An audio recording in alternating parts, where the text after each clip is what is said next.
Good afternoon, everybody. We're going to call this meeting to order for the Committee for Persons with Disabilities. It is 3 p.m. on Wednesday, September 17th. My name is Laura Hansel. I'm the vice chair of this committee, presiding as chair today. We'll take a moment to do introductions because we have some new folks with us. Welcome.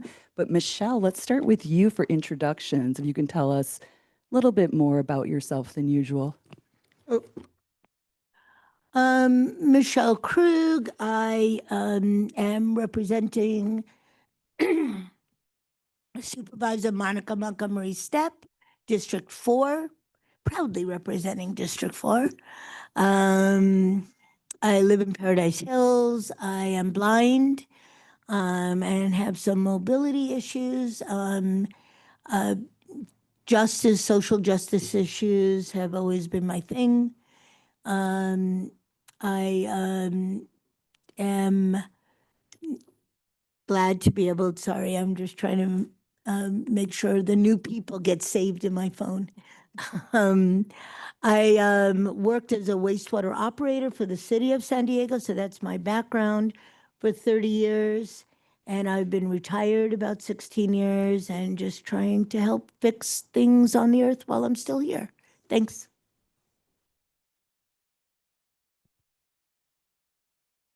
I'm Jeanette White Shelton. I represent Tara Lawson Reamer in District 3. I've been on the committee almost 5 years now, I think, if I do my maths correctly. My background was as a disability management counselor at the University of California, both at Berkeley and UCSD. I've been vice chair of the committee for 2 years and have currently been working with fellow committee members on the Live Well presentation, which we will do in October. And I just like to participate in any way I can. I love a spreadsheet, so. We love that about you, Jeanette. Laura Hansel, vice chair of the committee. So I've been on the committee since January. I'd been following its work for quite a while before that. I very strongly believe in local government and us having a big impact on our local community through local government. I'm a law and policy nerd. I've done a lot of legislative work, law reform, and a lot of lobbying. It's all been neutral, nonpartisan, which I'm very proud of, actually. And I'm very happy to be here. And one of the reasons I love this committee is because I'm learning so much, and then I can help more. Susan Madison. Been on the committee about 2 years now, and I am with Joel Anderson's district, but I am there's one and only member at large committee member, and that means I was brought on by the committee, not by the supervisor.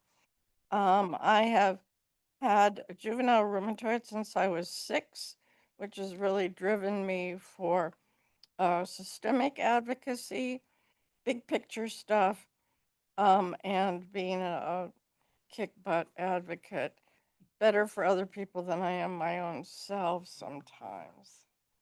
Enjoy this. Retired since 2014. I retired from the city of San Diego as their ADA director.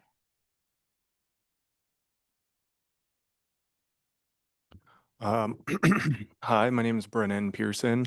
I am third generation San Diegan. I went to San Diego State for my undergrad and finishing up my master's of business administration right now.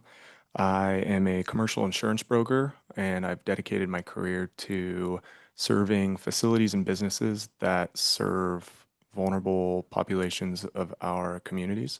I'm partnered with the San Diego Regional Center as a referral partner, RCFE Association for Elderly, and yeah, passionate about learning more and seeing how I can advocate. I would say I'm extremely ferocious if you kind of point me in the right direction. And so, yeah, I look forward to being hopefully the tip of the spear as an advocate for um, San Diego County.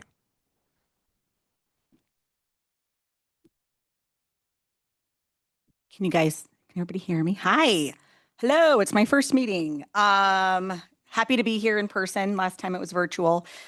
Julie Payne Neward. I am representing Desmond's district, so District 5. I am the sibling of a woman with high support needs, the sibling of a woman with lower support needs, and my daughter is on an IEP for dyslexia. So that has been quite the road because that was yeah, COVID didn't help us with that diagnosis. So, I've heard a lot about fixing and systems and getting pointed in the right direction. And I would say I align with all those comments. I am governor appointed to the State Council on Developmental Disabilities. I've been there 6 years, and hopefully I am replaced soon so I can fully commit to this committee. I find out next week.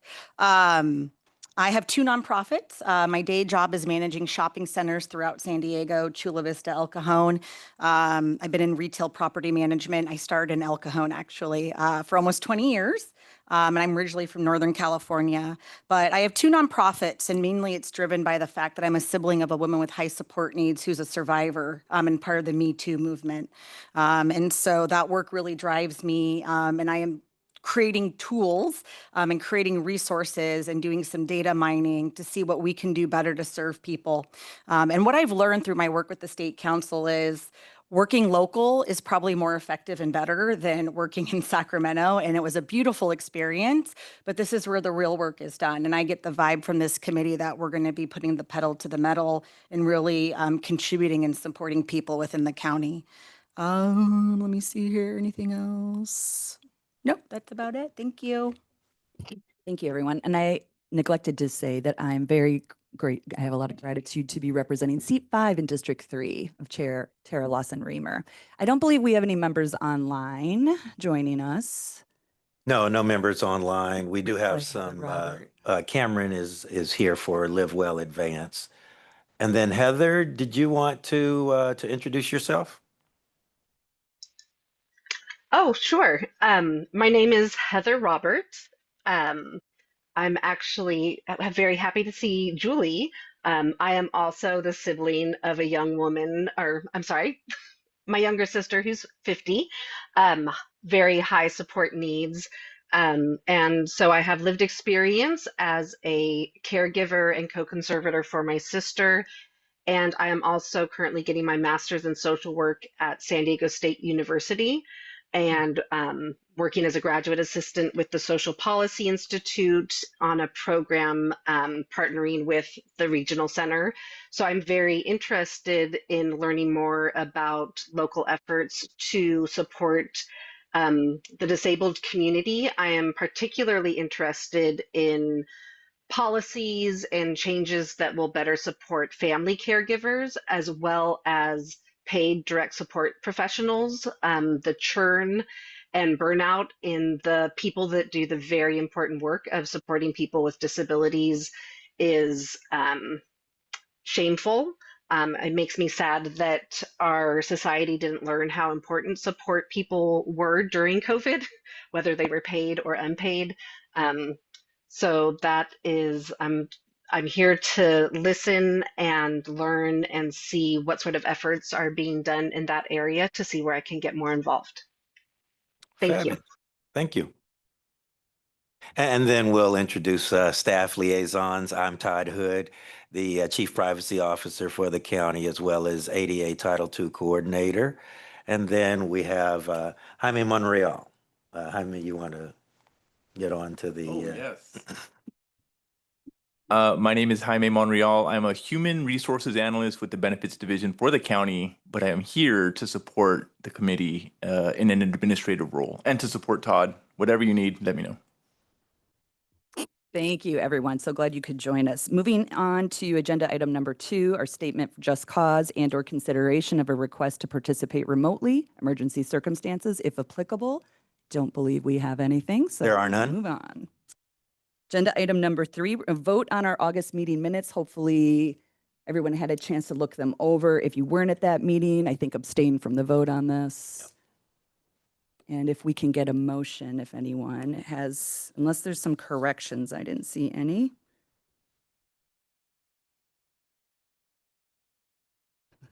I move we approve the August 20 minutes as written.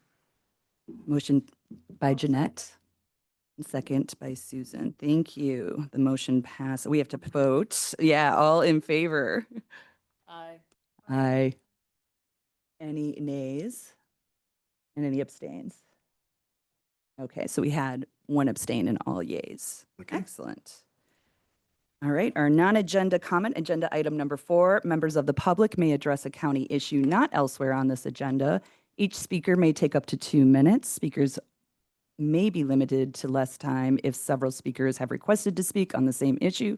The Committee for Persons with Disabilities is prohibited by the Brown Act from acting on or voting on any issue that is not already on the agenda unless deemed to be urgent. Do we have any non-agenda comments? I don't believe so. Very quiet today. All right. No non-agenda items. Moving on to a very exciting agenda item number 5, the Littleville Advanced School Summit and Conference. We've been working hard on this. I think maybe a committee member could give us an update.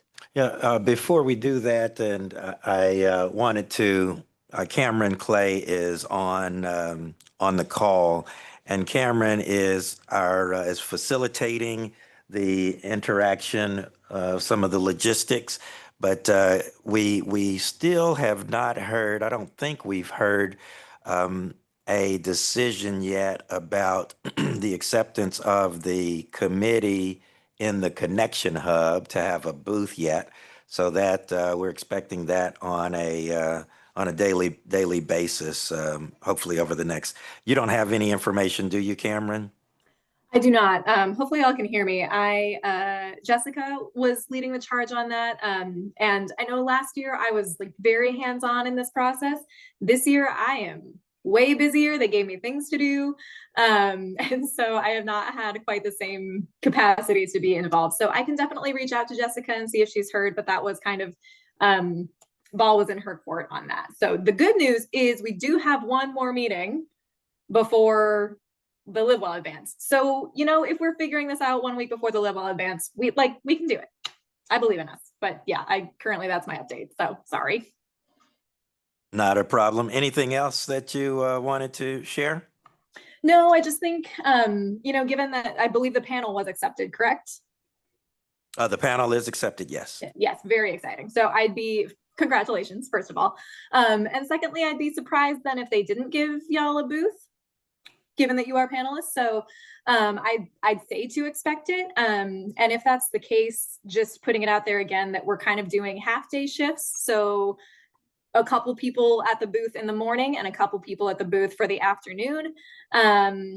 And so please start thinking it's October 22nd, I believe. Yes, Wednesday, Yes. October 22nd, from about 7:30 in the morning until about 4 p.m. So please start thinking if it works in your schedule that day to be at the San Diego Convention Center. We would need people for a table. So once we know for sure, we'll reach out to you and make some plans. But sorry, it's kind of down to the wire. I'm a little surprised we haven't heard back yet. So We have a question from Michelle. go ahead.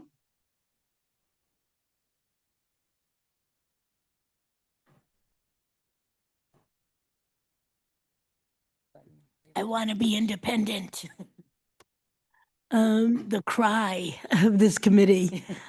Hi, Cameron. Hi, Michelle. I'm very glad you're doing it again. You were amazing to work with. Thanks. Did you say it starts at 7:30 if we're doing the booth in the morning? I believe that was the time last year that it started. Okay, So I was hopefully trying to once- remember. Yeah, me too. And- Hopefully once they approve, they'll tell us. And is the 22nd a Saturday? It is a Wednesday. Oh, it's a Wednesday. Yeah. Okay. And how late did you say it goes? Is it till 5? I believe it's until 4. I think last year they kind of started having people roll out of the Connection Hub around like 3 or 3:30, and 4 is when the day wraps up. So 4 o'clock at the latest, I'd say. Yeah, because I think I arranged, I had to hang out because I arranged for transportation later. I think so. Okay. Okay. Those are my logistical questions of trying to plan for it. Thank you. Awesome. Thanks, Michelle. Cameron, since we have new members, would you sort of give a high-level overview of the Live Well Advance and School Summit? Yes, yes. So, sorry, you're putting me on the spot a little bit. My brain has been totally elsewhere today. But yes, Live All Advance and School Summit. Lots of people get together. There are amazing speakers. It is a day to talk about wellness and community and all these things. Part of that is people have booths at this thing called the Connection Hub, and it is a bunch of awesome people sharing resources, speaking together. So last year, what happened was the committee partnered with the Blue Envelope program, which is part of the Sheriff's Department, and talked about what the committee does, what the Sheriff's Department does. And it was a lot of fun that day. We were right next to a snack stand, so a lot of people came by. We had candy, we had a question game they could play, and it was a really good opportunity to connect with other people about what the committee does. So it's cool if you attend as a part of the booth, because then you get in to the conference. So you're able to go, you know, if you say, hey, like, I know I'm supposed to be here in the morning, but I really have this session that I want to attend, like, you can go. It's okay. So just kind of keep that in mind when you're planning your day, that if there's something you really want to see, like, we probably can figure out a way for you to go see it. So Thank anything you I so missed? much. Thank Yeah. you for that. Oh, there's Michelle has a question. Oh, I can't hear you, Michelle. Sorry. Can you turn your mic on? Okay. Hi. Thank you. So you just said something. So my understanding is it's open to anyone to attend and there's no money involved. Am I wrong? You just need to register. Yeah, So but just correct. It's free. so working is not the only way of participating, right? That is correct. Yes. Thank You're you for just clarifying. pushing, you're just trying to sell the working aspect of it, I which would is never. understandable, but I just want to make it sure that anyone knows that they can just go. Yes, thank you for clarifying that. I did not mean to imply that you had to pay. But I'm glad yes, you're not selling used cars. oh my God, I would never. Can you imagine? I do so bad. I can't do sales, clearly. But yes, you can get in as long as you register. But the nice thing about attending the booth is that, like, you're already there to help support the committee. And then also, if you want to sneak off for a session or two, you may do that. So Thank you, Cameron. I appreciate that. Now let's now thank you for Madam Vice Chair. Thank you for letting us have that preliminary. But now we'd like to hear Sue is going to present the meat of the event, and that is the collaboration workshop. I actually have a clarifying question about just the logistics. So we do need to register, but registration isn't open yet. That's right, true. Cameron? Okay. Yes. And we will probably get a link then, an instruction when to register. Certainly. Thank you. Okie dokie. So Wednesday, October 22nd, and there has been 3 at least meetings since our last committee meeting with Todd, who set meetings up, which was great, and the Live Well consultant. She hosted a meeting yesterday as well, and Jeanette and I both attended that, and one of our panel members. We have 45 minutes. We were selected. That was very exciting because you have to have a collaborative concept to present. And there's going to be 39 different workshops, is what I heard. And they're expecting about 2,000 people. So it's a very big event. This is at least their 10th annual.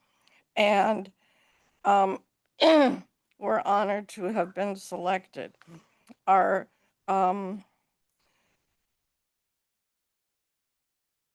workshop title is on collaboration between the Committee for Persons with Disabilities, the Sheriff's Office, and their Blue Envelope program, which is specifically for people with disabilities, and the DA's office, the District Attorney's office with the county, on their video training that they did that we worked on together as a committee and the DA's office for, this has been ongoing work, and put together an excellent video. And 4 of the members on this committee are in it, talking about what police might want to know if we get stopped, arrested, evacuated, blah, blah, blah. So it's really exciting. And so the DA office, they will have 2 panel members presenting, and then we will have the sheriff's office presenting. And again, it'll be on with a focus on collaborations so that people in the audience can go, hey, I could create that at my organization. I know how to do that. And so we will present tidbits on that. Again, the entire workshop, read my lips, 45 minutes, 45 minutes, and 3 panel members plus someone representing the committee. And we need to decide now because they need all of our stuff by September 30th. We're going to have a vote on this. Originally, we put together an ad hoc group, which this committee is allowed to do on a focused, very time specific, get in, plan, do whatever, and then get out. So it's not a full committee meeting. We don't have to have open public dialogue and input. It's for a specific focus. And that ad hoc group was Laura, our vice chair, and Jeanette, our former vice chair, and myself. We targeted our chairperson as a tentative person to represent the committee. It was a logical flow because we didn't know. And then the DA's office and the sheriff's office picked obviously their own speakers. And we know them, we've worked with them, the committee, on these things. So I think that's all I have. I'll be glad to answer any and all questions. I have a question. So you referenced a video that was produced. When was that produced? The video, there's 2 videos that are going to be shown at the workshop. The sheriff's department has one on the blue envelope program. It's about 1.5 minutes long, very short, and I don't know when it was done. The DA one was done just this spring, and it's designed to be shown at all police academies, trainings, Wow. and around the state. They're going to distribute it and encourage other law enforcement agencies to use it as well. Summer Steffen did a wonderful intro on it. And Michelle, me, Jessica from the committee, and Carolyn from the committee were all in it specifically about our own disabilities. Is that the start of your movie career? Yeah. Yeah. My question seriously though is, can we see those videos? It's on our committee website It under is? March 19th. There's a link to it actually. Yeah. And that's Just to March the- 19th. You remember it. Committee for Persons with Disabilities, March 19th. It's linked. It is really good. It's the DA Invisible Disabilities training video. Okay. And then the other one I think is online, the blue envelope one. Like The second YouTube. video. It's on the, yeah, if you just. On the Get sheriff's you a link, website. yeah. That'd be great. That'd be great to look at since And we're new. the video is 13 minutes. Yeah. Which is pretty long for a 45-minute presentation, if I do my maths right again. And so the DA's office has volunteered to, Summer's introduction is really geared towards law enforcement. So they're talking about possibly redoing that as an introduction to this audience and making it a lot shorter so that the pieces with our committee members is the bulk of it, with kind of putting it into a context from the DA. Yeah, so it'll just be re-edited It'll then. be Yeah. targeted specifically. They So have their meeting about that today, so. Yeah, that's so who all. is, sorry, who is the audience then that's at this event that, We don't know. in There's front going to of? be 75 to 100 people when you register. You can select what kind of workshop you want. But again, there's 39 different workshops. Bottom line is people decide, they don't decide, they change their mind, they show up, they don't show up, blah, blah, blah, blah, blah. So But the audience or the attendees tend to be educators as well as for the Live Well Advance or Live Well Advance and School Summit tend to be educators, administrators, and community-based organization leaders, as well as students that have different perspectives and interest in society and social services and support services. Thank you. Yeah, Michelle.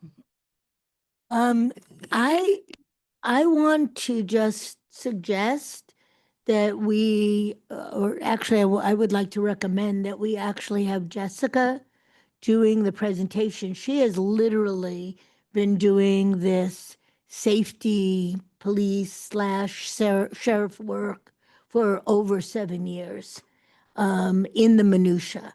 So I just, that would be my recommendation, that we have Jessica doing it. I don't know if we can have more than one, but I definitely really strongly believe that Jessica should be doing it. I think one of the things that we've talked about in our planning for this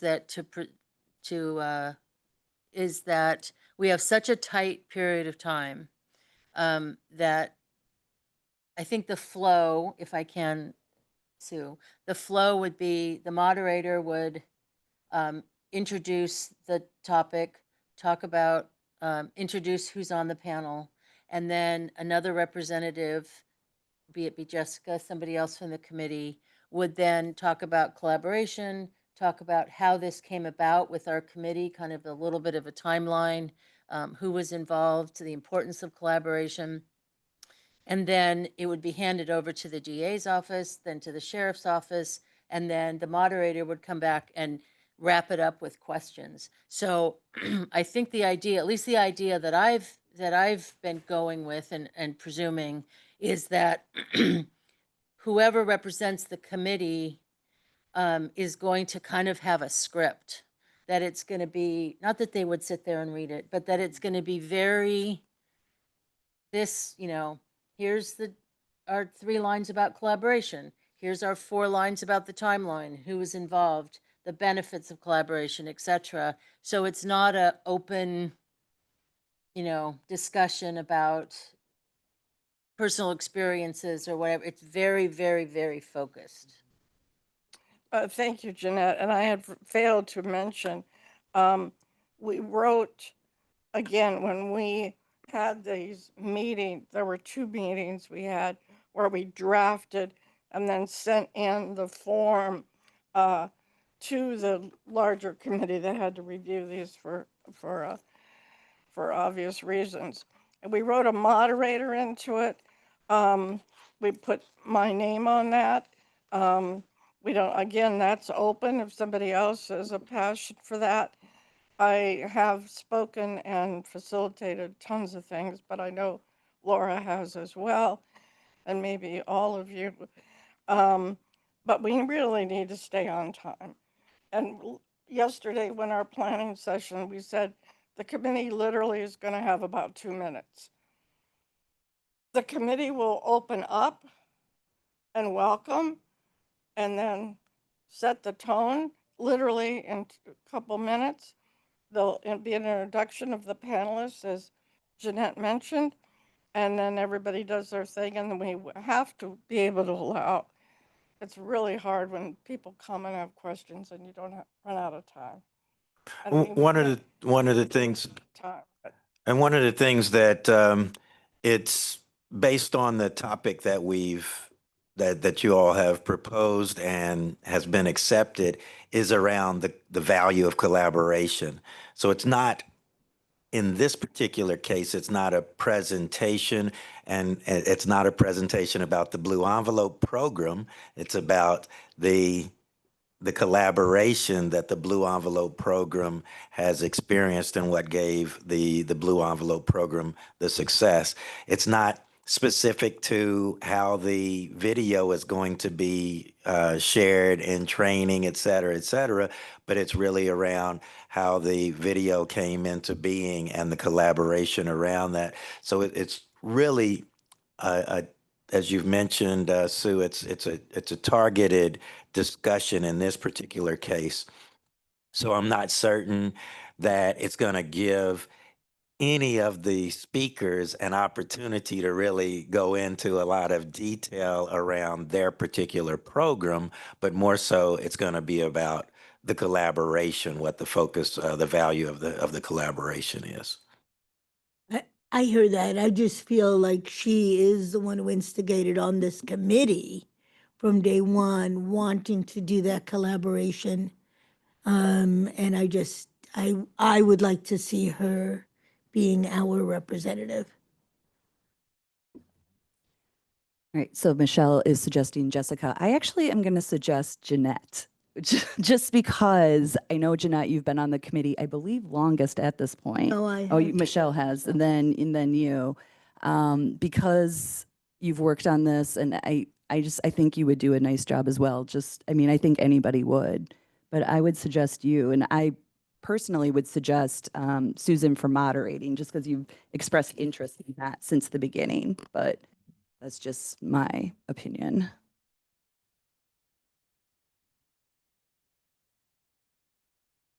Well, we don't have to actually make this decision today. I think We actually do. We do. We'll have to vote It on. actually does because we've got meetings. We've got meetings to plan out the event with the district attorney as well as the sheriff, so that this is going to be put the committee in a good framework. It is not the type of presentation that you will be able to free flow because it's really time sensitive. With all the information for this, Michelle, is due, including embedded videos into PowerPoints from all speakers by September 30th. So this is very time sensitive. We've already had one meeting on it with Todd. There was another meeting with, again, the consultant from Live Well for anybody that had questions, AV tech stuff. Yeah, well, I'm gonna,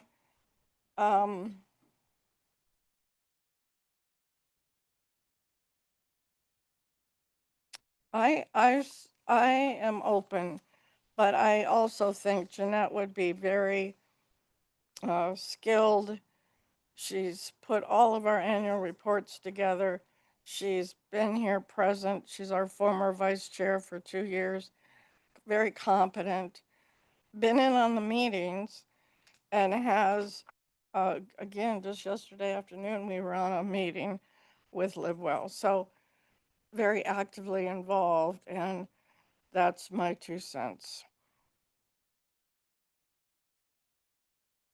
And Susan, I don't know if you want to speak to moderating in your opinion you are the one that I think has taken the lead just on the meetings, and you've been at every meeting. And then Jeanette, I know you submitted the proposal and took the lead on that, but if either of you maybe have comments at all in addition.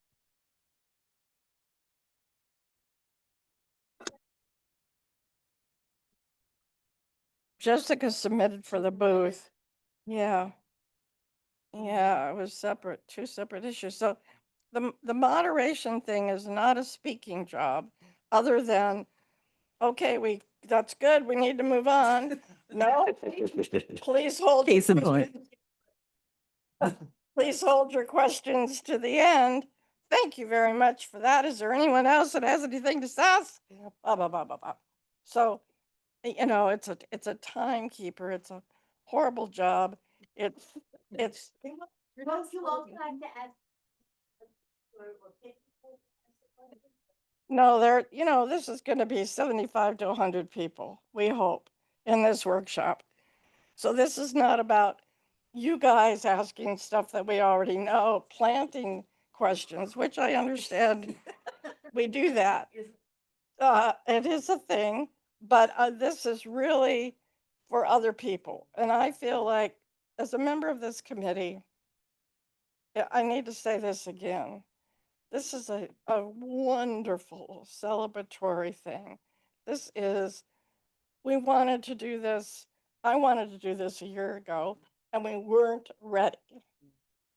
We were not ready. We're ready, man. We've got this. And we want to look good and show up and support each other no matter who does what. When we're out together, we're all together. And we're here for everyone in the entire county that has a disability, including family members and siblings. So we represent all disabilities and not our own stuff. Yeah, thank you, Susan. Yeah, the video as edited will show some good lived experience. And I just want Julie and Brennan to know that this conference was one of the things that got me really jazzed about joining this committee last year, because it was really cool to just see the conversation on it and the impact it had. So it's a great event. I did not. This will be my first time. Jeanette, do you have any? Is there a motion maybe? I just want to ask Jeanette if you have any more thoughts, and Michelle, you have any more thoughts? Okay, go ahead. You want to press your mic and then, yeah. Thank you. Michelle's going to make a motion. I feel like a kid. This is with the good. This is good. minute You're doing a mic. great job. I would make the motion for Jessica to be our speaker, given all the limitations that you suggested. That's fine. She did express an interest, as you probably remember. This is minor, but that was the meeting that neither she nor I were told about was happening when that committee got formed, and she very much wanted to be a part of it. So we didn't find out about it until the next month, et cetera, et cetera. So it's not that she wouldn't have been there for every single meeting, but that was not an opportunity. So I just, and because she's been involved with that work and this is so important to her in her heart, I just really would like to see her be the representative for this. Thank you, Michelle. I appreciate your comments. So we have a motion for Jessica. Is there a second? Give it a second. So then that motion doesn't carry, but I'm going to make a motion. I think we should do separate ones, but I'm going to make a motion for Susan to be the moderator on the Live Well panel for our presentation. All in favor, say aye. Aye. Any opposed, say nay. And any abstain. I'll abstain. Okay, so I think that was all ayes and one abstain. So motion carries. So Susan, you will be our moderator. This is the launch of your film career. No, thank you. It really is a thankless job, but it's so important. So I appreciate you taking that on from the beginning and showing interest in that role. And I think you did, yeah.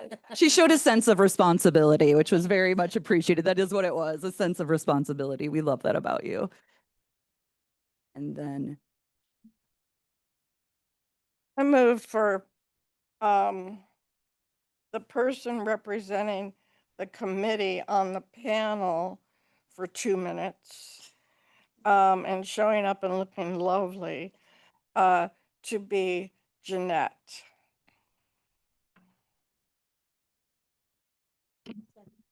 oh, that's lovely, Michelle. That's lovely, Michelle. Thank you for your support. So Michelle is seconding that. And so all in favor of Jeanette representing the committee for those 2 minutes. All in favor, aye. Aye. Any opposed, nay. And any abstain. I'll abstain. Okay, there's 2 abstains and all ayes. 1, 2, 3, 4. So 2 abstains? yes, Okay. it's getting tricky on that one. All right, the motion carries then. And Jeanette, you'll be speaking for us. Thank you for doing that. Happy to support you. However, do we have anything else on the Live Well Advanced School Summit to discuss now? I know we've got some deadlines coming up on it, and I think we need to touch base with Jessica on the hub. I can do that. I think Cameron was gonna. And she was going to do that too. Okay. Yes, John, we saw you come in from lived experiences. But I'm going to go ahead and move on. So agenda item number 6, this is very exciting. This is our working session talking about our strategic focus areas. So behind me is some of the work we did previously. And we had a nice handout today for September 2025, Committee for Persons with Disabilities, strategic focus areas for 2025. So the following focus areas are proposed for the committee. The goal is to identify opportunities to improve accessibility and provide recommendations to the Board of Supervisors for individuals with disabilities. Our 4 areas that we discussed, I think back in March, maybe we established these, maybe in February, but in alphabetical order, the 4 areas are: number 1, behavioral health and crisis stabilization accessibility; 2, environmental emergency preparedness and public safety accessibility; 3, housing accessibility; and 4 is transportation accessibility. So what we would like to do is discuss these in more detail, pull out some themes, talk about ways we want to focus on these and what we can do.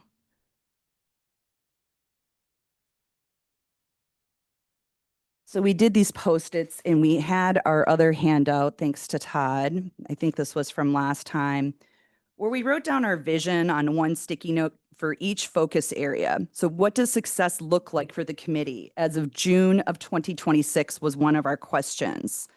And we considered what has been achieved, what activities are yet to be done. Then who could possibly team up for activities? Who could lead the effort? And when could the committee expect a recommendation is a possibility too. But we really need to talk about how we do want to address these. And we're very open here, so please share your thoughts. And the first focus area would be behavioral health and crisis stabilization, accessibility.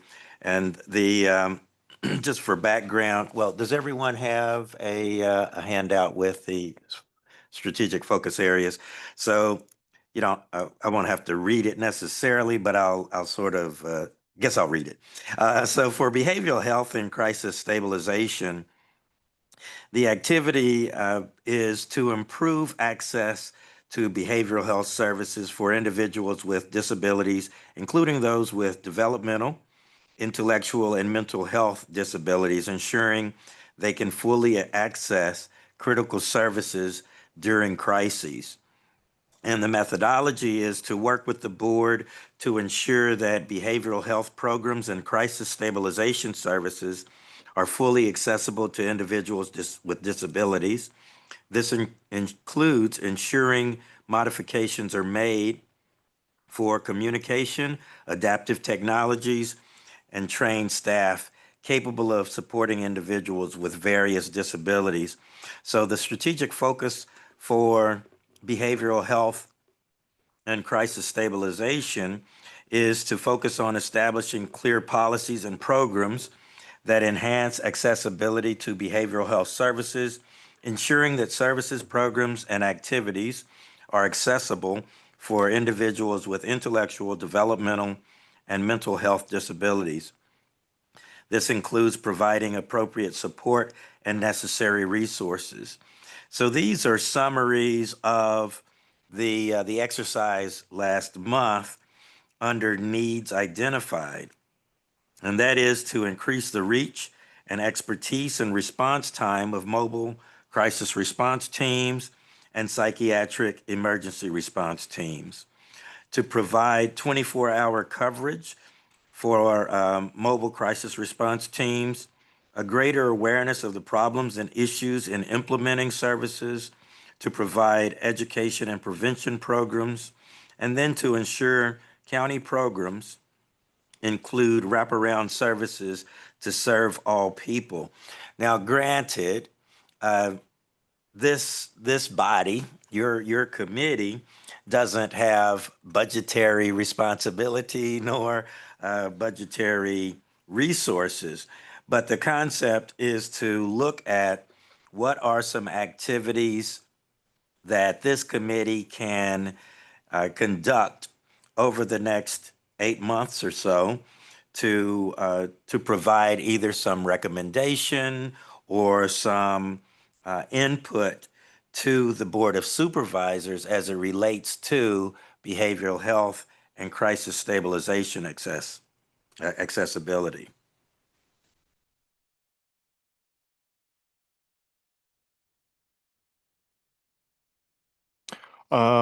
This is an area that I'm pretty interested in. My mom's a PsyD, clinical psychologist, doctorate. So I've kind of had quite a bit of exposure with this, throughout my life. And I'm not kind of sure, I'm just coming in kind of new here, but I'm curious if anyone else knows what primary current limitations are in this area. Like if we need more funding for more PERT agents, blah, blah, blah. Okay. And then I guess what is the strongest need? Like what's the top maybe two priorities in this area? That's a great question. It seemed like one of the things that came out for sure was mobile crisis response teams, having our PERT, our psychiatric emergency response team, and then there's the other one. There is another one. And MCRT differs from PERT how? I'm sorry, I didn't hear that. The MCRT differs from PERT in what ways? Okay.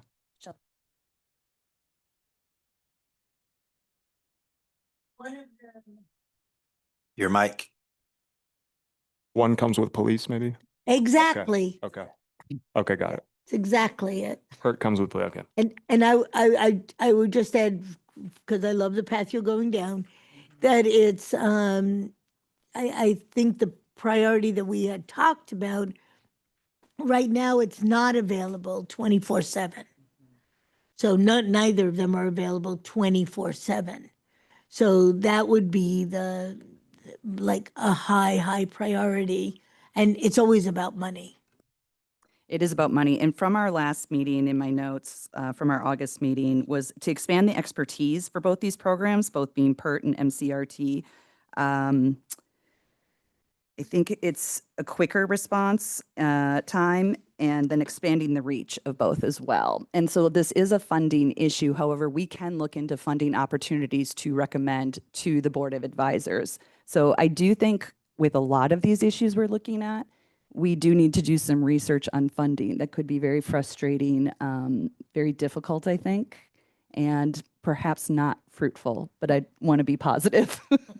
But I do think that's going to be a really crucial component for all of these, but behavioral health and transportation in particular, perhaps. Well, all of them, honestly. I'll see too.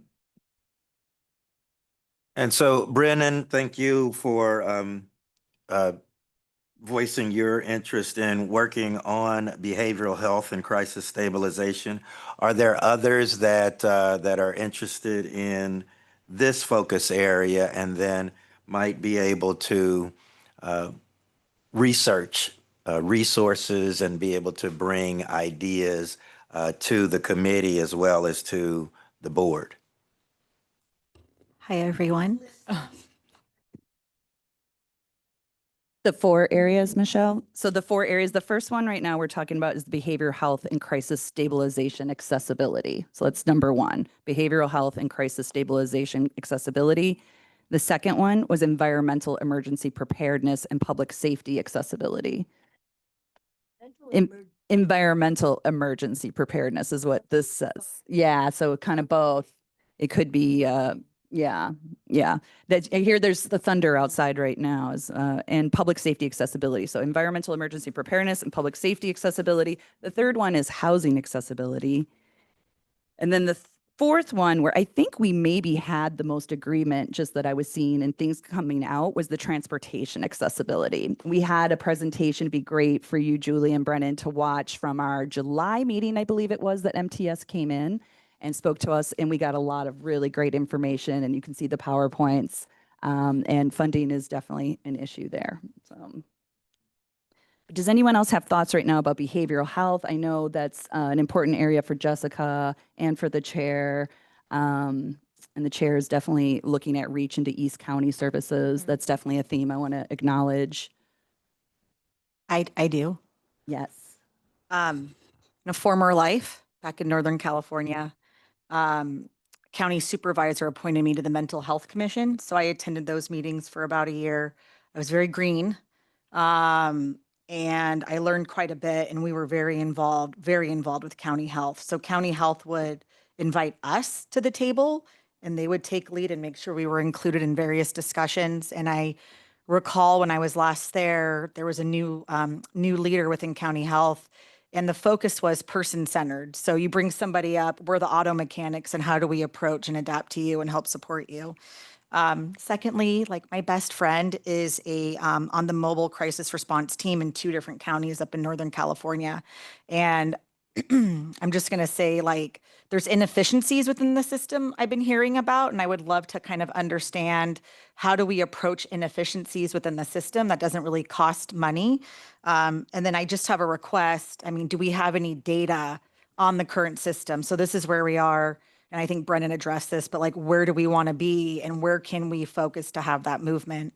Am I interested in this committee? Right now I am, but I want to hear about the rest too. Yeah, and I believe we would need to do all that research on the data as well. So I'm sure the county has lots of great stuff we could access, and of course, state and nationally as well. But it's basically starting from scratch a bit with all of these, is my understanding, in terms of what to research and what to bring back to the committee and what we might move forward on. Is that Julie talking? It was, this is Laura now, and Julie was, Okay. yeah. Thank you, Michelle.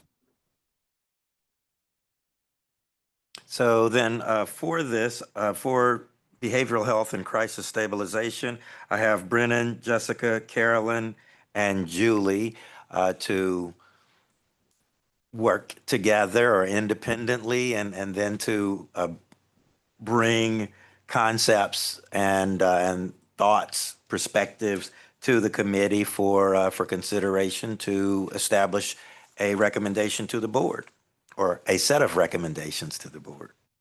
Great.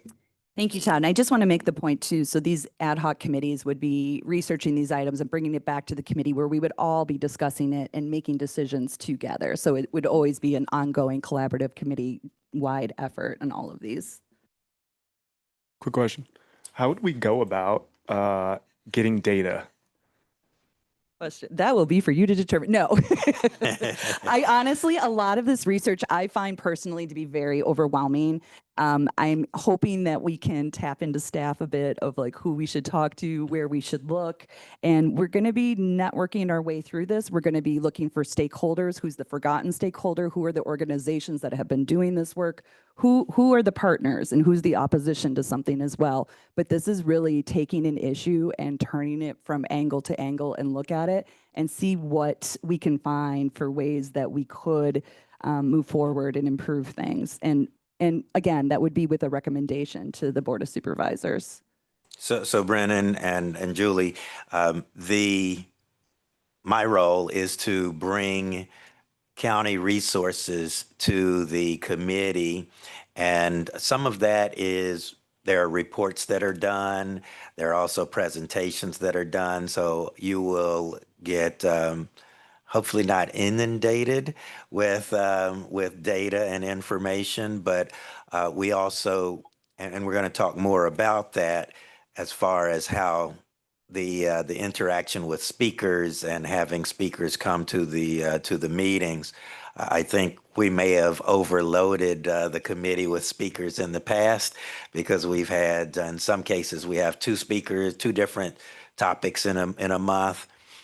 But the first goal was really to educate the committee on what's happening with the county, as well as educating county departments that the committee exists.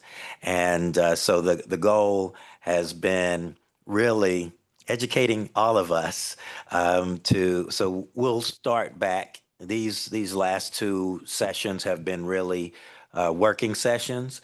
So I think there's going to be a proposal for integrating working sessions for the committee with speaker and presentations and that type.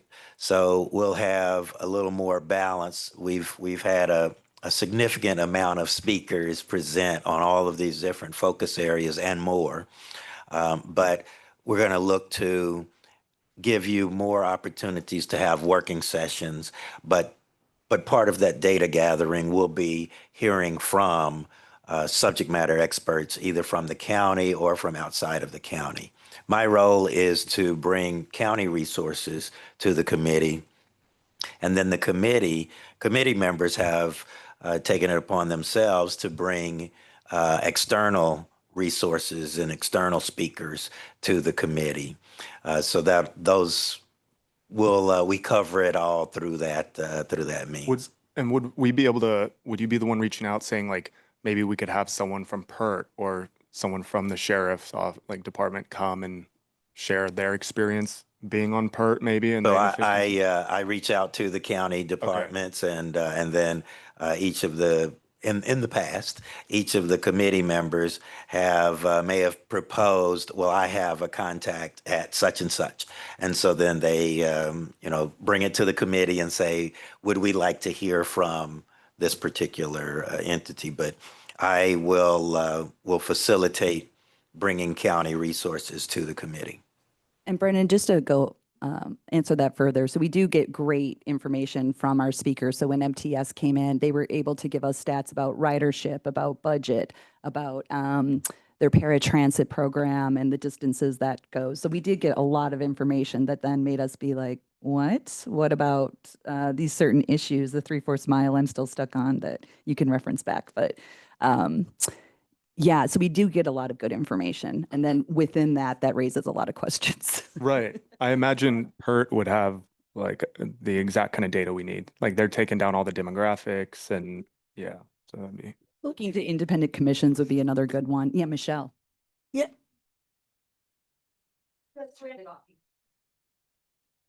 Ah, yeah, it should vibrate. That's a great idea. Or have a flashing light or a sound. Anyway, what Brandon just said, that there are more than one PERT. So like the city of San Diego has its own. I don't know about the other major cities. I mean, I would imagine, I believe I've heard that Chula Vista does as well. The third largest city is Oceanside. I don't know about Oceanside at all. I've interacted with La Mesa's PERT. So, so some of them are run by the county. They're not always going to be county departments, is what I'm suggesting.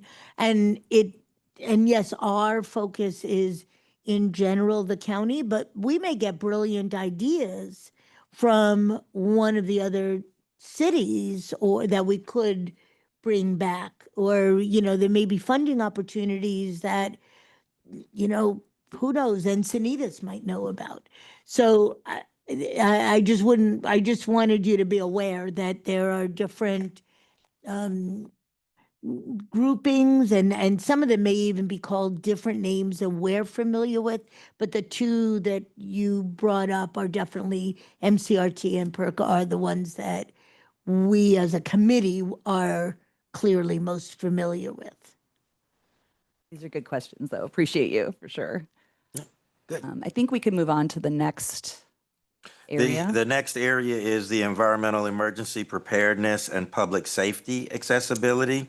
And the activity is to advocate for inclusive emergency preparedness and safety measures, ensuring that people with access and functional needs are fully considered in emergency response plans, especially in the event of environmental crises such as pollution and natural disasters. The methodology, examining current emergency preparedness plans and identify improvements in accessibility for people with access and functional needs. The committee can recommend modifications to ensure that people with access and functional needs are included in evacuation, sheltering, and emergency response efforts.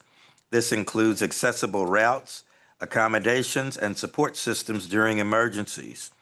The strategic focus is to work to ensure that emergency plans, including public safety initiatives such as fire safety, brush management efforts, specifically incorporate disability access and support.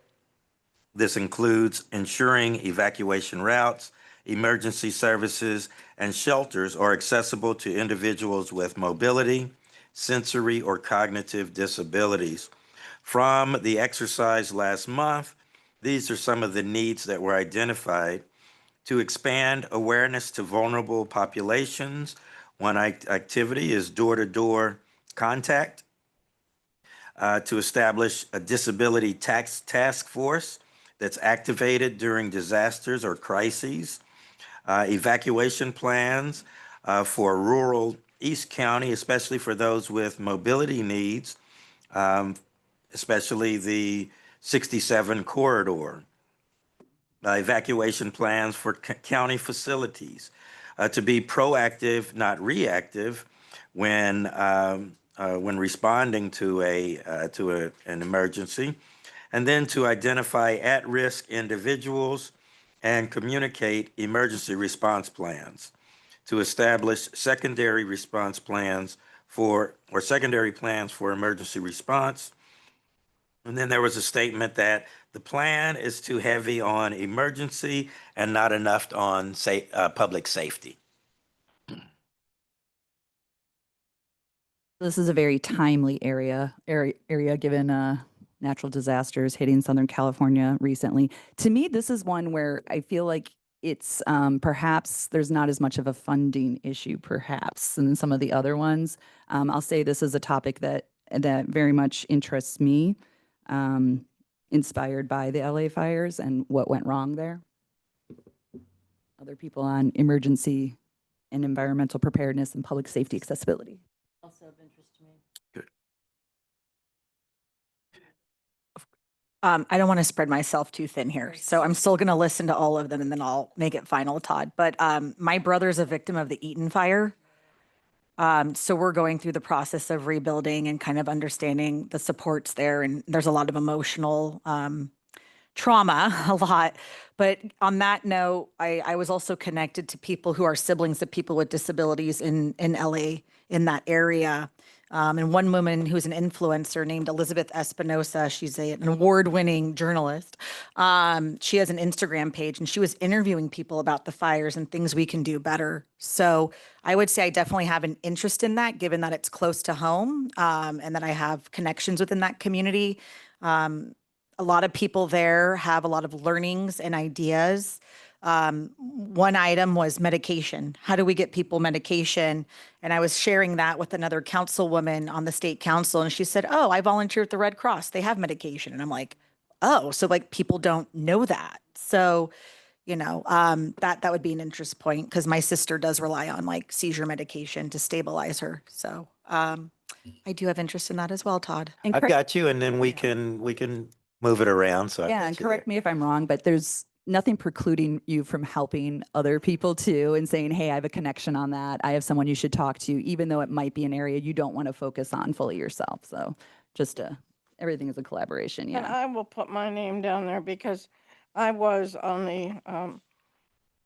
the co-chair for the disability integration team with Red Cross here, San Diego Imperial Counties, for a couple of years. Volunteered for 3 before I stepped on this committee. So I have some, yeah, and know a lot about, been in the county, situation room, certainly at the city when we had major fire issues. So I know a fair amount about this. Okay.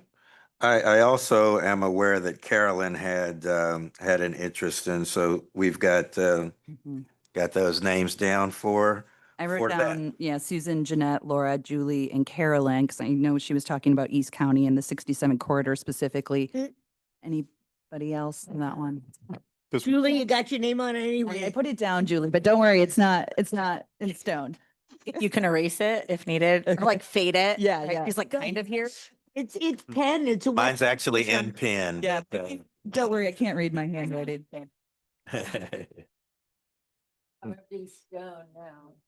And then the next focus area is around housing accessibility. Oh, I did want to say that for the first two, there are, as an example, for behavioral health, there is the Behavioral Health Advisory Board. And actually, one of our members, Jessica, serves on the Behavioral Health Advisory Board as well. And so there are resources that are focused on some of these, pretty much each of these areas has a community advisory group that's already working on it, so we can leverage their expertise as well. And then as well, there is the Access and Functional Needs Advisory Committee for Emergency Response. And then when we go to the third for housing, the activity is to ensure that housing programs are accessible and inclusive for individuals with disabilities, enabling them to fully participate in society and live independently. The methodology to review transitional housing programs to ensure they accommodate a wide range of disabilities, including physical, cognitive, and sensory disabilities, focus on assessing new housing projects, ensuring they meet accessibility standards.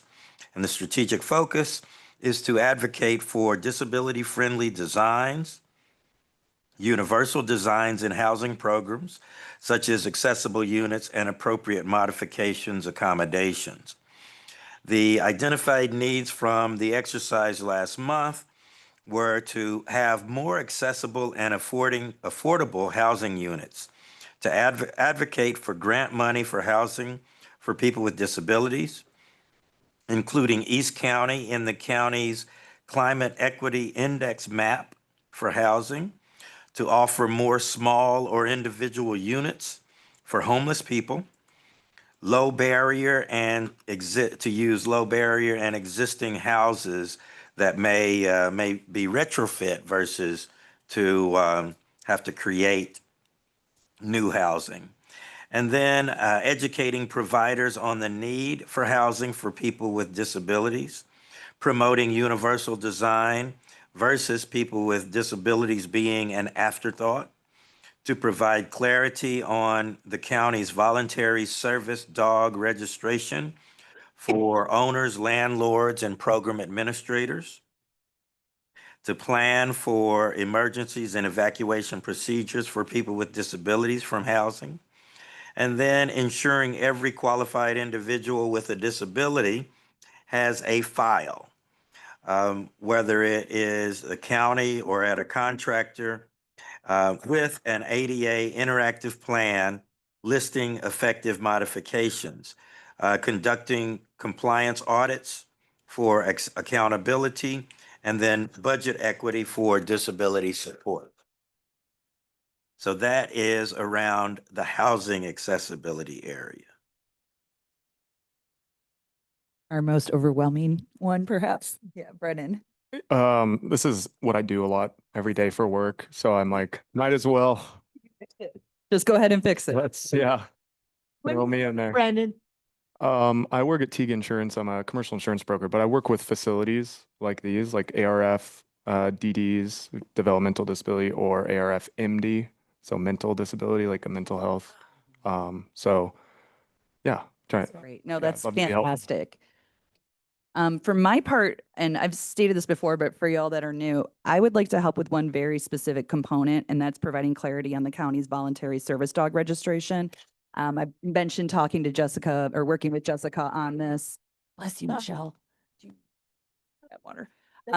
But Jessica, for those of you who don't know, has a service dog. I have a service dog, and I think this is low hanging fruit. So like within this, I would love for us to address that one.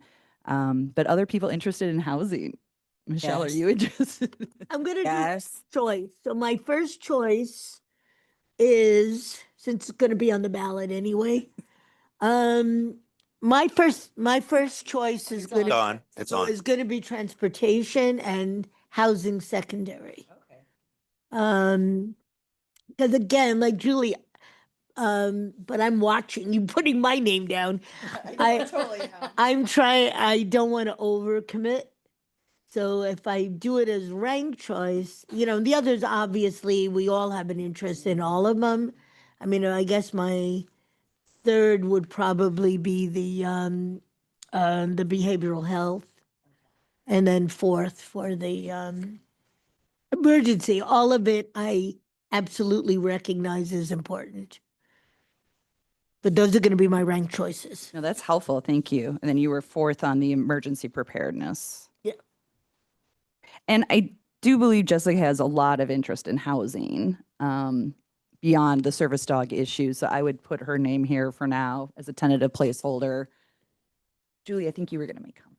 Yeah, just a couple notes on this one. So within now hopefully I can talk about this. If I can't, let me know. But the nonprofit that we have, californiasibs.org, and pardon my language, but we've created a guide called the Oh Shit Kit. It's a technical guide and there's a housing chapter. Oh, I love it. Because you're like, oh my gosh, I had to take on the care of my brother or sister and my parents are aging and they need support. So I helped with the chapter. There's obviously a team. They meet every 2 weeks and they finesse the work that I do. A wonderful woman named Wendy Smith of Home of Guiding Hands actually helped me develop the chapter, and she does a lot of future planning. So there's a little bit of some perspective on that for individuals with intellectual and developmental disabilities. And then Miss Heather Robert, who is on the screen there as a name, we're both, SIBs, and we had an exchange. I don't know when that was, Heather, but we had an exchange just about how do we just even start our own group home? How do we just find our own house and figure out how do you move your sibling in? Heather and I know each other. Maybe Natalie and her sister move in together. We're managing the house and we have 2 more beds, right? And then how do you manage that? Where do you start? I obviously chat GPT'd that and it was very, very burdensome. So I would love clarity on that within the county. How do you start a group home? What do you need to do? And Brendan's raising his hand. I hope you have an answer. Yeah, work with that a lot every day, basically. So yeah, we'll work on that. Yeah, right. Okay, so we have Brennan, Michelle, Jessica, and Julie so far for housing. I'm only number 2. Right, They're but you're second. you're on there. We've got you on there. And I don't know, I think Carolyn would choose this one as well. So maybe tentative Carolyn on there. I'm completely guessing for people that aren't here, but. Well, and we got Paul. And Paul too. And That's I just true. don't know Paul, with Paul as yeah. well. He hasn't been as vocal about which areas, I think. They'll have opportunities, and we'll talk more when we get to the committee business around organization and meeting structure. We'll talk more about that. Give them the opportunity to join in on any. The fourth area is transportation accessibility. And that activity is to ensure that transportation programs are accessible and inclusive for individuals with disabilities, enabling them to fully participate in society and live independently. The methodology to review transportation systems to ensure they accommodate a wide range of disabilities, including physical, cognitive, and sensory disabilities. Focus on assessing transportation infrastructure, ensuring they meet accessibility standards. The strategic focus for 2025 is to advocate for improvements in public transportation infrastructure, such as accessible bus stops, transit stations, and vehicles, ensuring ease of access for all individuals regardless of ability. The needs identified in last month's activity were to waive the requirement of renewal of certification for permanent disability, to publicize findings from the paratransit pilot, to budget in order to provide more inclusive transit services for people with disabilities, including rural East County, combining the North and South County services, expanding the radius of MTS access paratransit to cover beyond 3/4 of a mile from existing MTS stops, offering MTS access paratransit services 24/7, more parking for people with disabilities with cars, and more mobility access for chairs for, I guess that's motorized chairs in buildings, stadiums, and concert venues. Those were items. I did not take the license to edit anything. I am including items that were on stickies. Maybe that's access from the transit stops possibly to these areas as well. Repeat it again. More mobility access for motorized chairs in buildings, stadiums, and concert venues. Oh, it's a broad definition of thing. I honestly do get it. If my whole life were focused and I need my chair to move, it's irrelevant whether it's a bus or it's a stadium, or to get up on a curb. It's transportation. Yeah, so I can understand that, if you know that I mean, we can just broaden our definition, but I get that if I can't get into a stadium, or I don't have a way to get over to where my seats are or whatever, I'm not a sports person, so I don't even know what Well, and stadiums are like. Yeah, and to your point, do you possibly have to walk around the stadium to get to that accessible point? And that's a Exactly. great point. Michelle, the other point you made in this discussion previously when we talked about paratransit and those programs was that you had to, I don't know the language, but you kind of had to recertify your disability every couple years. You do. And you were saying, well, I'm going to always be the- blind. I'm always going to be blind. Let's streamline. I thought that was a really great area to be addressed. Yeah, because they make you redo it. It's so funny because it just came up on the state level, but for something else about that recertification. There was some kind of, I don't know whether it got passed or not, or whether the governor signed it or not, but there was something in the legislature this cycle about that, because it's a waste of time of the people who have to be doing it. So our MTS folks, it's a waste of time to have to go through this. And then for the individual, you have to go to your doctor. And in Kaiser, I have to see my general practitioner and then go to the eye person. And it's like, why? And they don't want to deal with that either. They said, I told them last year. We have a shortage of doctors. We could help people out there too. Yeah. And so, yeah, I would love there to be a permanent certification, anyway, yeah.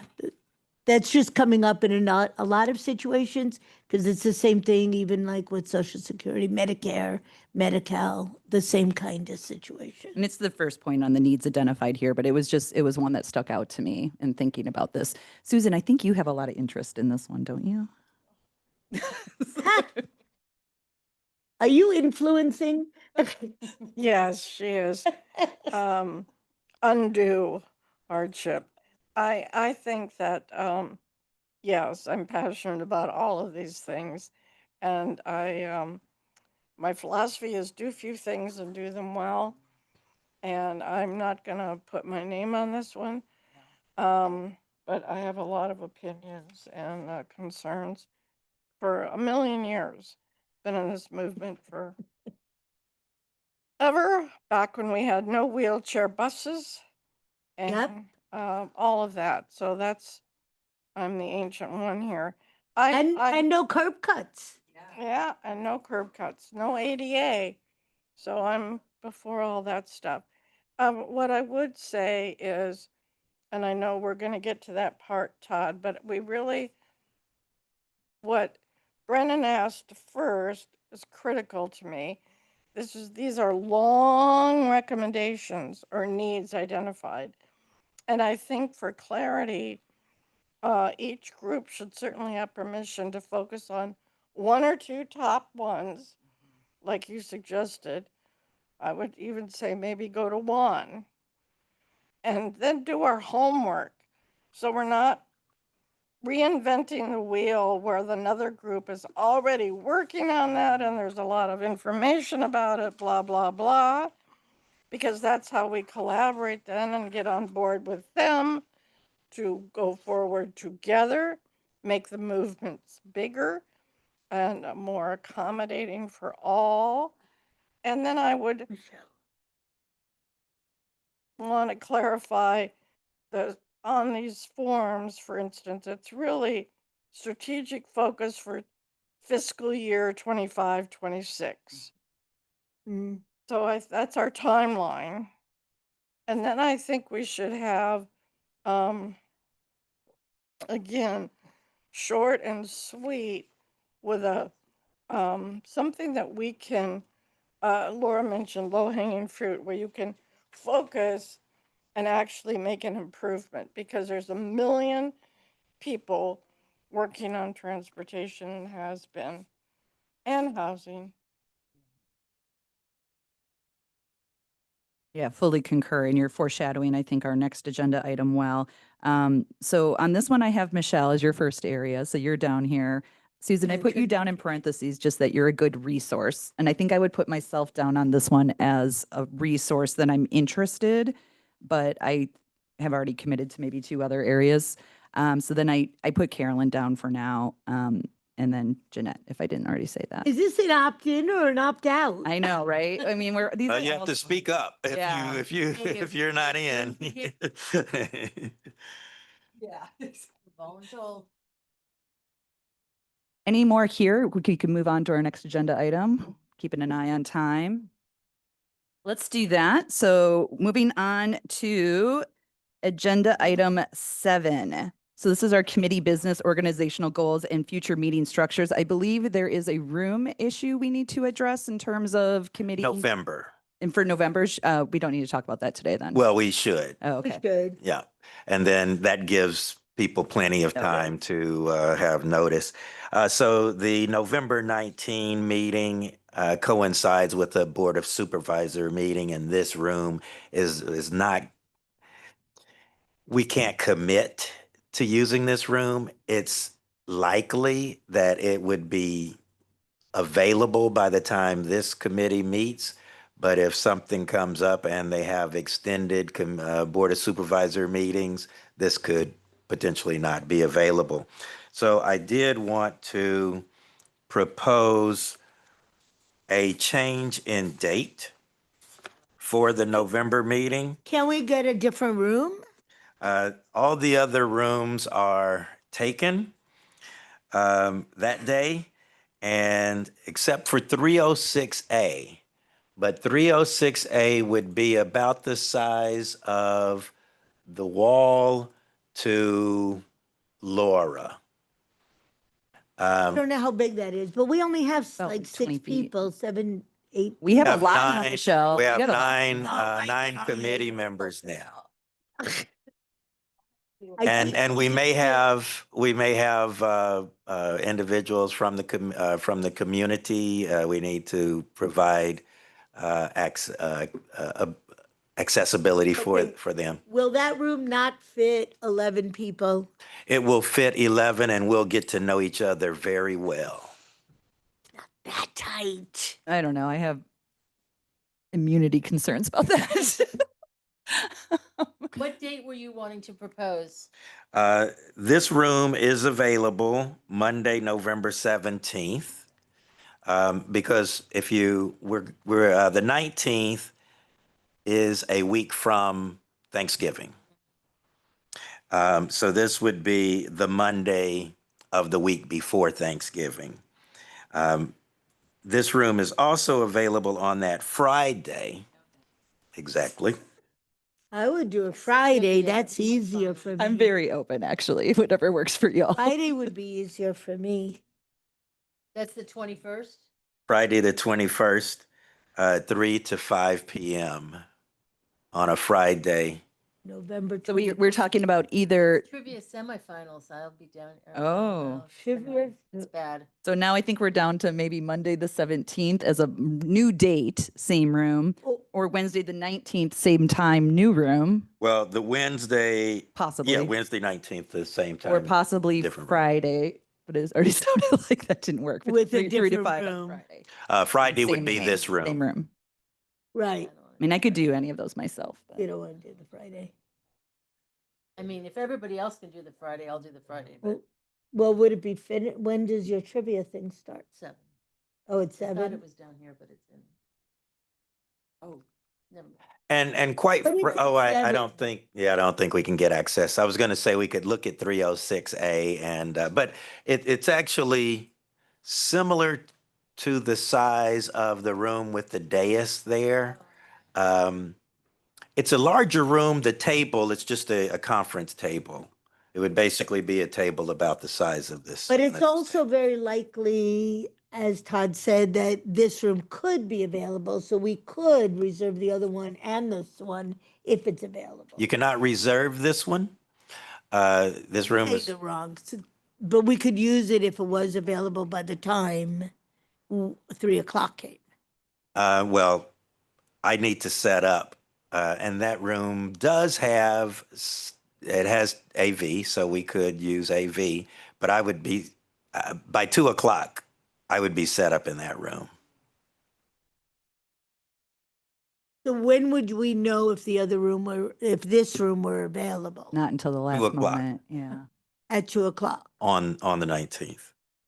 I mean, I don't care because I can go from one room to the other. If you're not here, you're there. Well, it's not just you, it would be No, I meant the everyone. community, yes. So we have to publicly notice. Yes, I'm but hearing- it's not Yeah, it's not. Rec Act does allow you to put a sign, and I'll volunteer before the meeting starts to stand there and tell people, honestly, Yeah, that's, she's the greeter. What I am I'm a hearing is really that good greeter. people would perhaps like to keep the date and the room unknown, but I'm just guessing right now. Do we need to vote on this? No vote. I just wanted to start getting your input. I think, and please speak up because I don't have any strong opinions, but it's sounding like the committee is saying keep the date and we'll see about the room. Yeah. Yeah, it's a lot. Yeah. Okay. Yeah, Brennan's saying yes. Yeah, everybody's kind of nodding with same Yeah. date. And the room will be a surprise, perhaps. No. Well, it's right here. Yeah. So it's Yeah, it's just down the hall. yeah, it's almost next door. Yeah, no, and Jessica won't attend in November. That's one person less because she'll start attending by Zoom. Yeah, virtually. That's the word I want. In Okay. November? Yeah, that's what she had told me, but I don't want to speak for her. But Okay. okay, so on that issue, keeping the same date for our November meeting. And then what we wanted to talk about was organizational goals and our future meeting structure. Susan, you kind of led off on some nice comments just on our previous agenda item that kind of go to this and what you saw as like a workflow in terms of us trying to prioritize and not get overwhelmed and pick one issue and maybe move forward on that for each area kind of thing. Yeah, I don't have that really all together, but my one thing I realized when a bunch of people show up that have never done anything together, like this might be, where there's 3 or 4 of us, and you go, okay, so what are we supposed to be doing now? And so you might want to have a concept of an informal leader that sort of calls the meetings, pulls stuff together, manually, and then somebody should be recording who does what, I guess. It's a lot of, I don't have, I would want like a template kind of thing, I guess, where I'd show up and then I'd know what our time was, what our goal was, and come out with a product by. So it's a literally very simply who does what by when for each of these 4 topics. So are you saying, Susan, you see like a template that would be the same for each area? So we're all kind of following a similar structure? Yes. Okay, I like that. And then we'd have more direction about what we're doing. And I like the accountability of who's doing what are the action items? And then it makes it easier, I think, when it comes down to agenda and meeting time to say, Susan, you were going to look into this, any update? And maybe there is, maybe there's not, but. Yeah.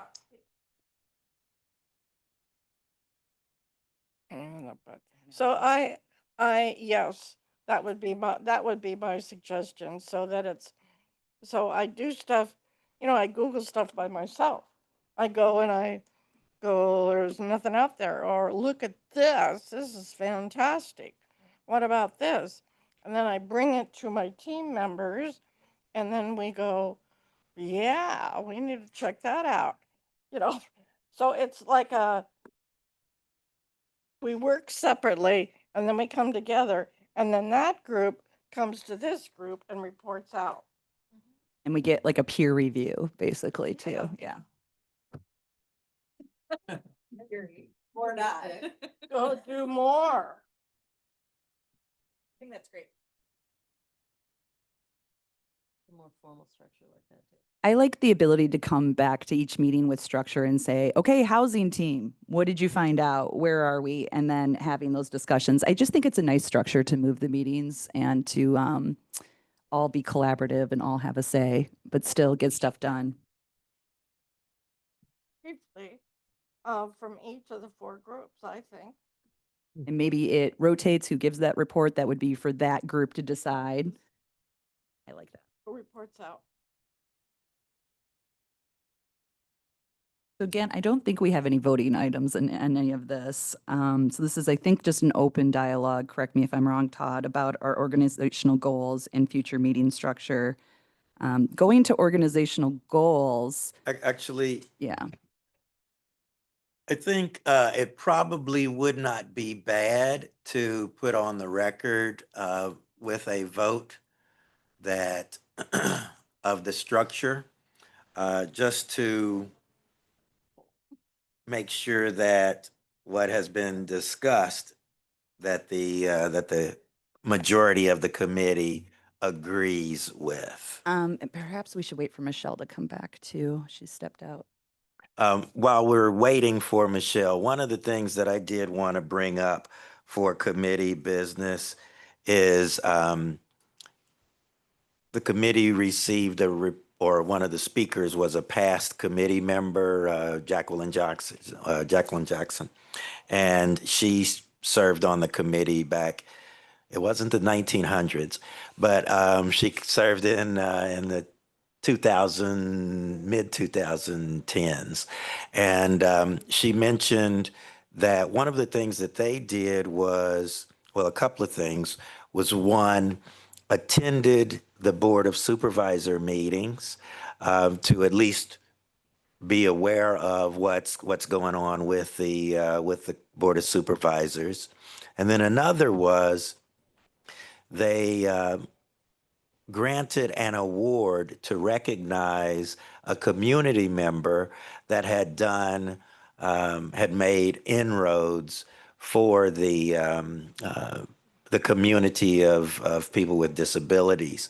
And so I wanted to make sure that your committee kept that on your radar as a consideration for, as we've talked over the past few years, with the goal of having the community be familiar with the committee, having the county departments be familiar that the committee exists as a resource for the new members this committee we now have departments that contact me and ask, can we present our ideas to the Committee for Persons with Disabilities so that we can get input on this initiative and the potential impact on people with disabilities.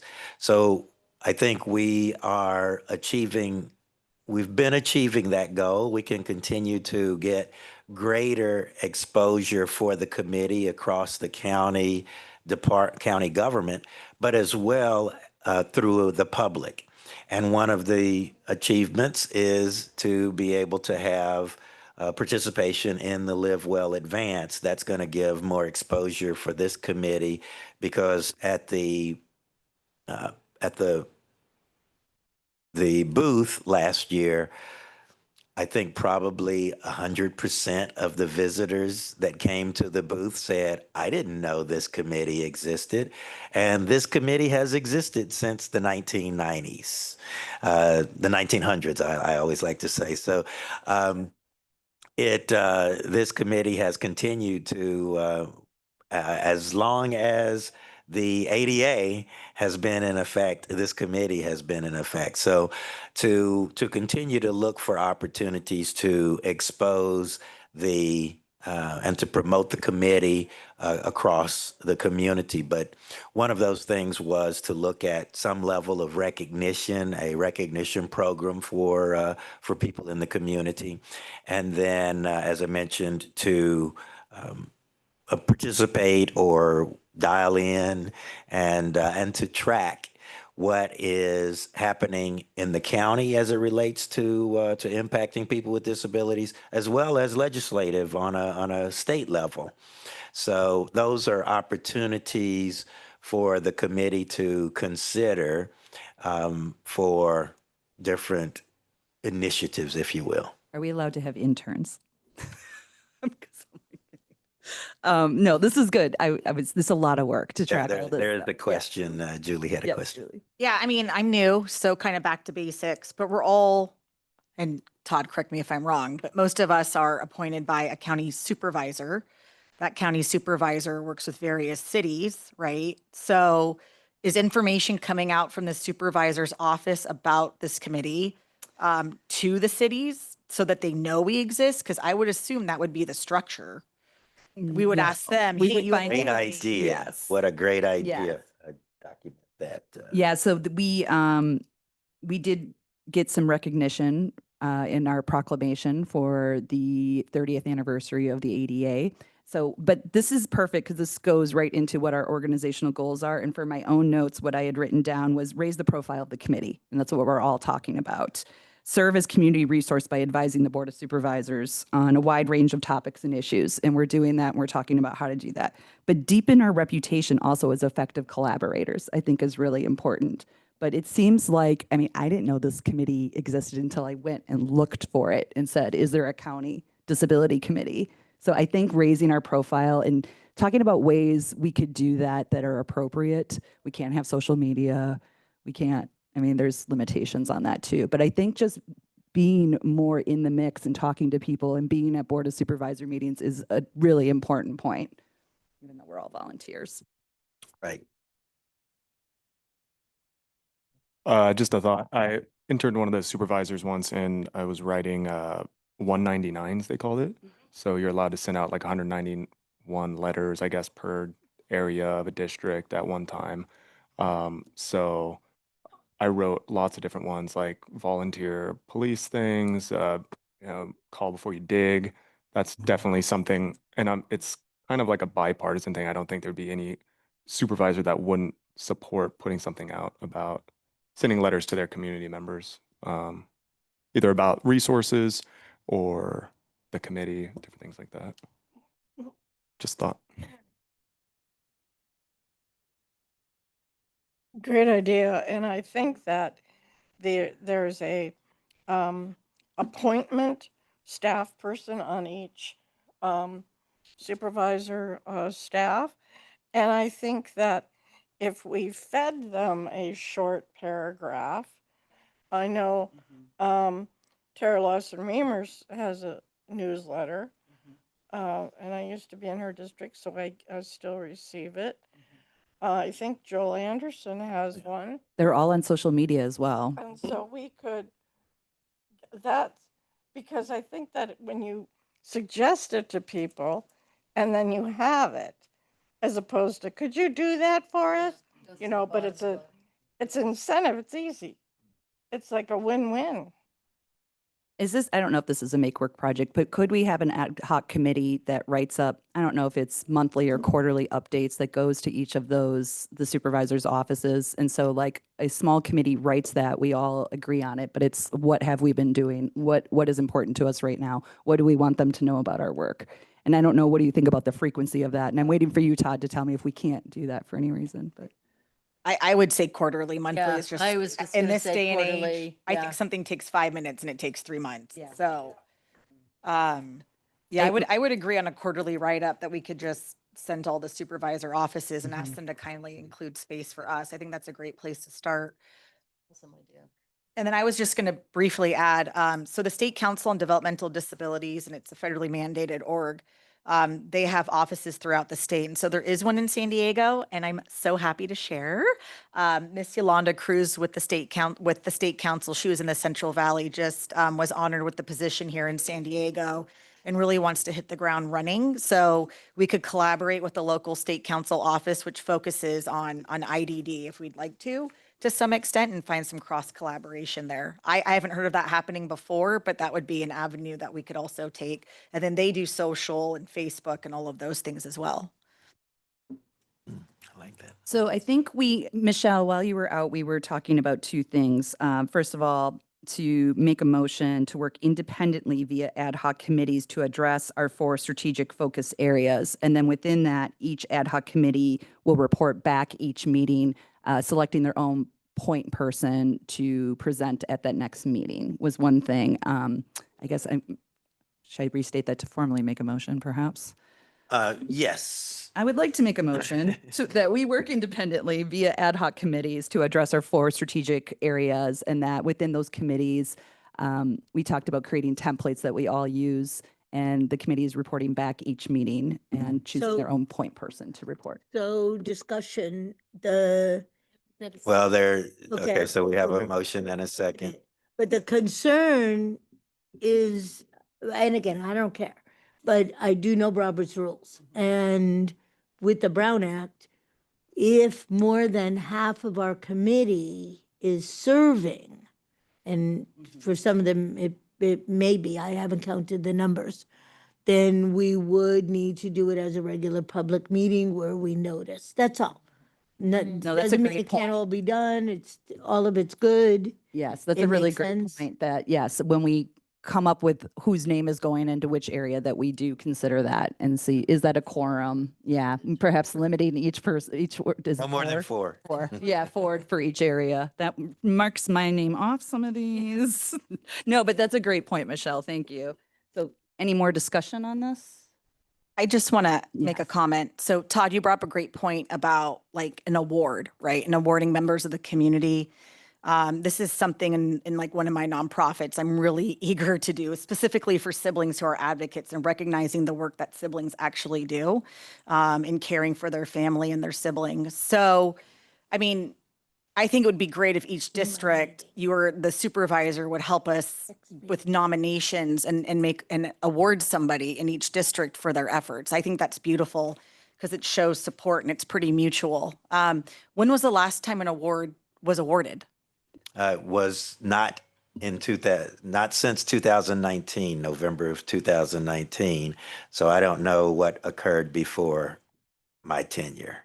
And I want to make sure we're staying on this motion right now and just discussing this particular motion. This might be a separate issue. Being the ad hoc committee? Yeah, just the ad hoc committees. We have a motion and a second on establishing our ad hoc committees that will work on each of the 4 strategic areas, and we'll report back with each meeting. All those in favor? Aye. Any opposed? That's funny. Any abstain? So that was unanimous ayes. That's great. I love this. I think this is going to be really good because I think it's going to create synergy and that momentum that is going to really help inspire all of us. So I'm excited about that.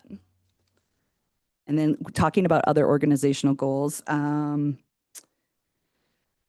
we were just talking to Michelle while you were out of the room about a possible newsletter update that we would send to each Board of Supervisors appointed staff and do it quarterly. Yeah. Is that something we need to vote on now or establish more formally? I don't think so. I don't You think it can, needs a yeah, vote. yeah.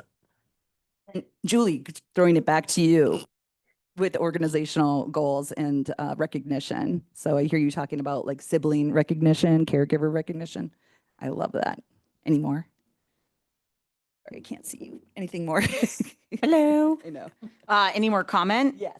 No, I just think it's a beautiful thing because it's not just the individual, it's their family, it's their neighbors, and it's going to bring people together and it has a ripple effect. I mean, I nominated our board president up in Alameda County, the disability group for the Alameda County honored her and she made a speech and everybody was listening in. And I think it's absolutely like fabulous that that happens. Yeah, Alameda County has a great framework, actually, now that I talk about it. So if we're looking for best practices, I think that that would be fairly easy to find. But I mean, listen, this is hard work. This is hard work. And it's not, it's a lifetime, and in your lifetime, you're doing a small piece, and that small piece is going to amplify and have a ripple effect. So we have to celebrate our wins because it is very, very tough. I hear Michelle. What's up? I'm just laughing. I agree. You got to celebrate as much as you can. I like that too because it builds community further, and that's so Yeah. important, obviously, in this area too. We are running out of time for our meeting here. Do we have other discussion on organizational goals? Or that was my Wisconsin It can came be out there real tabled. nice. I move to table it. Or future meeting structure, anything else? there? Second. I think it's basically our ad hoc committees and presenting back. I would say we've addressed it. And then, yeah, some other discussion that, yeah. Moving on to, all right, agenda 8, new business, future agenda items. I think we maybe are tabling this. Any discussion here?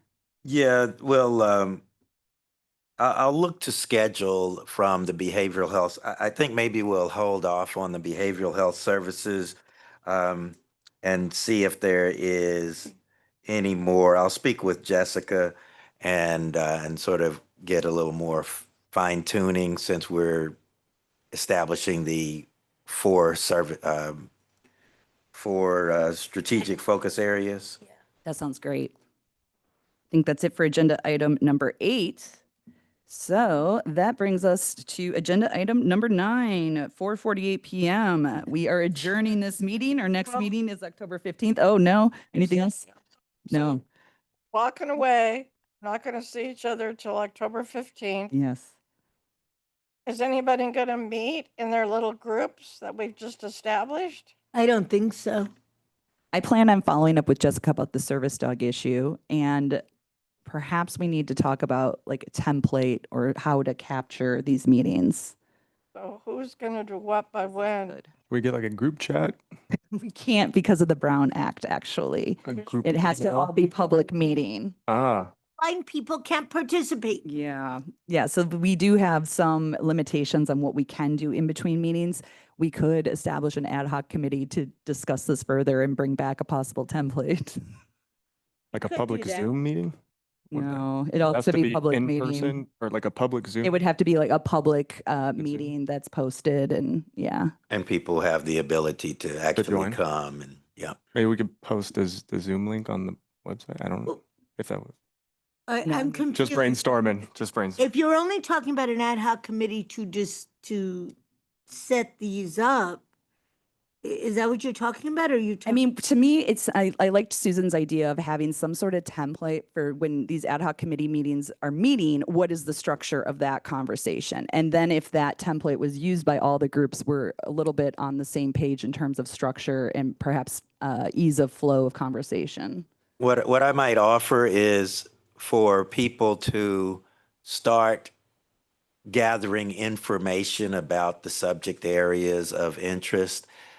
Not start, you probably have been gathering information, but to now start sort of compiling it and putting it into a manner, into a digestible manner, and maybe presenting some of that. It may not be that you've met as an ad hoc committee on that topic, but to maybe present that in the October meeting, whatever interesting things you found. And we can start it off that way and then build up. Maybe next meeting be a working session on, so what will these meetings look like? Michelle, yes. Oh, Jeanette. I also think that sometimes some of our ad hoc can't, well, we're calling it ad hoc. Some of those working meetings could happen right here. So there's no reason that we can't do the housing and the transportation or whatever. I know that there's the concern around the overlap, but maybe we should look at that and maybe just do the work. There's no reason we shouldn't meet. Jeanette, you had some comments. I was just going to say, I like the idea of gathering information and kind of diving individually into the areas that we've expressed interest in, using kind of what was on the sticky notes, the kind of the areas to look at. One, because I think it'll get us started, and two, because I would like to further this discussion when the 3 board members who are missing are here, the 3 committee members are here. Yeah, for sure. We need everybody to talk about this more. All right. So what I'm hearing is that if anybody would like to do their own independent research on any of the areas, please feel free. So yeah, and we could talk more about the Brown Act and ethics training, but basically you can reach out to one member of the committee, never a quorum at once. Otherwise it becomes subject to public meetings law. 5 is a quorum. Yes. And then as well, no serial meetings where you're calling each person and having a meeting in essence. Yeah. And then as well, we'll also get you all the information on your ethics training, et cetera. Okay. Thank you, No, that's a everyone. really fun one. Aren't you excited, Julie and Brad? Right. It's excellent. Thank Well, if you. you've done it in the past couple of years, you don't have to do it for another couple of years. So if you have, if you've got your Hi, Michelle. confirmation of completion, then. You might be good, Julie, if you did it Okay. within a year. Okay. All right, we're adjourning this meeting. Thank you for those of you online that joined us, and everybody have a good evening and good week. Thank you. 4:53.